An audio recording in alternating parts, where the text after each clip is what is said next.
Gisela Mandela had bought 4 burial sites. She had been buried in one. Zenani, Zoleka's daughter, had been buried in another one. I'm not sure if the other child was buried in the third. And then this fourth one was for Zoleka. And I'm not sure if Zenani, the aunt, not the daughter, wanted to be buried there. But then welcome back. This is the Coffee with Jay. I hope you guys are doing great.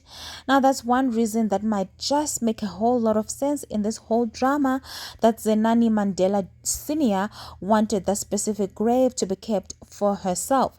It will make absolute sense because if her mother and her sister are buried there, she probably also wants to be buried right where the Mandelas are.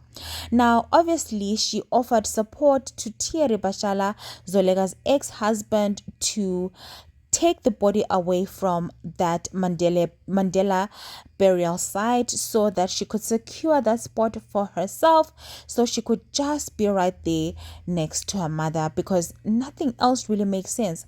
Now, of course, we do know that there might be family feuds that obviously happened, but we might not be privy to all of those. But another thing that I thought of that just might make sense was because of Zenani Mandela Jr.'s death.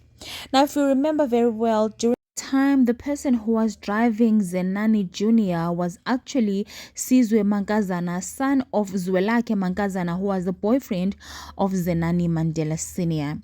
Now, as events unfolded, father and son, who were regular visitors of the Mandela family home, were banned and told to stay away from the family, as it is said that Zinzi was apparently angry that Mankazana Zoleka paid Sizwe's bail without discussing it with the Mandela family, stating that he only thought of saving his son from facing the consequences of his actions, as he was charged with culpable homicide and drunk driving. Now, of course, how was Zenani Mandela Snr supposed to feel at the time? Obviously, she felt bad for her boyfriend and son, and probably was upset with Zinzi when it happened. Now, this was a very sensitive time for both Zinzi and Zoleka, obviously grieving the death of Zenani Jr. the most.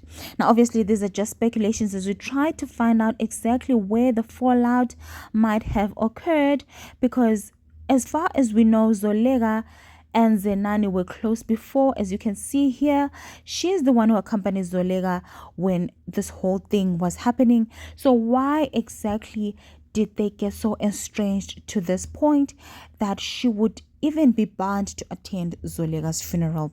These are just speculations as we try to dig up some archives to see where it might have went wrong. Anyway, thank you so much for watching. Please subscribe if you haven't, and I'll catch you on my next one.